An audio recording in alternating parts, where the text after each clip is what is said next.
మనిషి హాయిగా జీవించాలి అంటే రెండే రెండు పాటించాలి. ఇక్కడ ఒకటి ఏంటంటే అహింస, రెండవది ధ్యానం. ఈ రెండు గనక ఎవరైతే ప్రతిరోజు పాటిస్తారో ప్రతి ఒక్కరు కూడా హాయిగా జీవిస్తారు. అహింస అంటే ఎవరిని హింస చేయకుండా ఉండడం. అహింస అంటే ఎవరిని హింస చేయకుండా ఉండడం. సకల ప్రాణికోటిని హాయిగా జీవించేటట్లు చేయవలే. ఎదుటి ప్రాణిని హింసిస్తే నువ్వు హాయిని కోల్పోతావు. ఇక్కడ ఏ మనిషిని ఎవరిని కూడా హింసించకూడదు. అట్లాగే సకల ప్రాణకోటిని ఏ ప్రాణకోటిని కూడా హింసించకూడదు. ఒకవేళ అట్లా గనక హింసించినట్లయితే నీకున్న హాయి అనేది కోల్పోతావు. కనుక ఏ చేపను, ఏ పీతను, ఏ రొయ్యను కూడా హింసించరాదు, చంపరాదు. అట్లాగే ఏ మనిషిని కూడా మాటల ద్వారా గాని, చేతల ద్వారా గాని హింస పెట్టకూడదు. ఇంకోటి రెండో పాయింట్ చూద్దాం. ధ్యానం.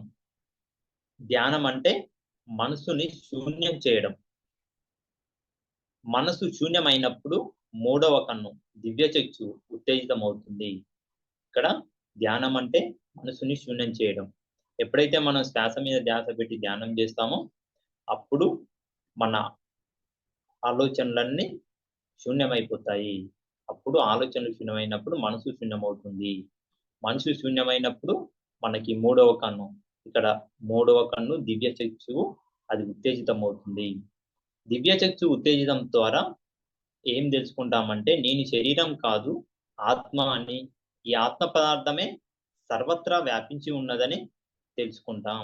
ఎప్పుడైతే మనం ధ్యానం చేసి దివ్యచక్షువు ఓపెన్ అవుతుందో అప్పుడు నేను శరీరాన్ని కాదు ఆత్మనని ఎరుకలోకి వస్తుంది, తెలుసుకుంటాము. ఈ ఆత్మ పదార్థమే మళ్ళీ ఈ సర్వత్రా వ్యాపించి ఉన్నది. సర్వత్రా వ్యాపించి ఉన్నది ఏంటంటే మళ్ళీ ఈ ఆత్మ పదార్థమే. మనలో ఉన్న ఆత్మ పదార్థం అట్లాగే బయట సర్వత్రా వ్యాపించి ఉన్న ఆత్మ పదార్థం ఒకటే అని గ్రహిస్తాము. ఆత్మజ్ఞానం కలిగిన తర్వాత ఎవరిని హింస పెట్టరు. ఎప్పుడైతే మనకు ఆత్మజ్ఞానం కలుగుతుందో అప్పుడు ఎవరిని, ఏ జీవిని కానీ, సకల ప్రాణకోటిని కానీ, ఏ మనిషిని కూడా హింస పెట్టరు. కనుక ప్రతి మనిషి హాయిగా జీవించాలి అంటే ఏం చేయాలి అంటే అహింస, ఆత్మజ్ఞానం తప్పనిసరిగా పొందాలి. అహింస, ఆత్మజ్ఞానం అనేది తప్పనిసరిగా పొందాలి. ఇక్కడ ఈ రెండు ఎప్పుడైతే పాటిస్తారో వాళ్ళు హాయిగా జీవిస్తారు. హాయిగా ఉండడం అంటే అహింసను పాటించాలి.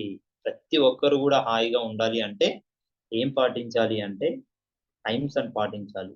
అట్లాగే ధ్యానం చేయాలి, ధ్యానం అలవర్చుకోవాలి. ధ్యానం ద్వారా ఆత్మజ్ఞానం కలుగుతుంది.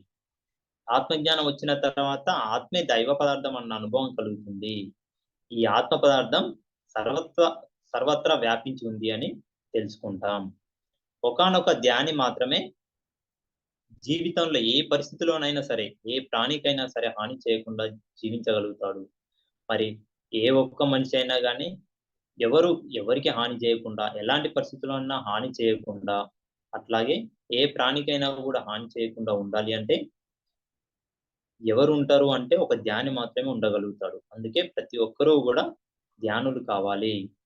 నిత్య జీవితంలో ప్రతి మనిషి ఎన్నో ఒడిదుడుకులు, ఎన్నెన్నో సమస్యలు ఎదుర్కొంటున్నాడు. రోజులో కనీసం ఒక గంట అయినా ధ్యానం చేయకపోతే హాయి లేకుండా వృధా అవుతుంది. కనీసం ఇప్పుడు మనం చూస్తూ ఉంటాం బయట ఒక్కొక్కరు, ఒక్కో మనిషి ఒక్కొక్క ఒడిదుడుకులు ఉంటాయి, ఎన్నో సమస్యలు ఉంటాయి. వీటన్నిటిలో పడి సఫర్ అవుతుంటారు. సో వీటన్నిటి నుంచి హాయిగా ఉండాలి అంటే ఏం చేయాలంటే ప్రతిరోజు ఒక గంట సేపు ధ్యానం చేయాలి ప్రతి ఒక్కరు కూడా. ధ్యానం వల్ల శరీరంలోని అన్ని అవయవాలకు విశ్రాంతి దొరకడమే కాకుండా మనిషి కూడా హాయిగా సంతోషంగా ఉండవచ్చు. ఇక్కడ మెయిన్ అంటే మన మనసుకే కాదు మన శరీరానికి కూడా హాయి అనేది ఉంటుంది. మన అన్ని అవయవాలకు కూడా విశ్రాంతి దొరుకుతుంది. ఏదైనా హెల్త్ ప్రాబ్లమ్స్ ఉంటే అది ధ్యానం చేయడం వల్ల మనలోకి కాస్మిక్ ఎనర్జీ వచ్చి ఆ బాడీ ఎక్కడైతే ఇంజురీ ఏమైనా ఉన్నా కానీ ప్రాసెస్ జరుగుతుంది, హీలింగ్ చేస్తుంటది. అట్లా శరీరానికి హ్యాపీనెస్ ఉంటుంది, శరీరానికి విశ్రాంతి దొరుకుతుంది. అట్లాగే మనసుకు కూడా ఆలోచనలనేవి తగ్గిపోయి హాయిగా, సంతోషంగా ఉండవచ్చు. ధ్యానం ప్రతి మనిషి జీవితంలో కొత్త హాయిని నింపుతుంది. ఇది ఎవరైతే ధ్యానం చేస్తారో వాళ్ళ ప్రతి ఒక్కరికి గూడా ధ్యానం అనేది హాయిని నింపుతుంది.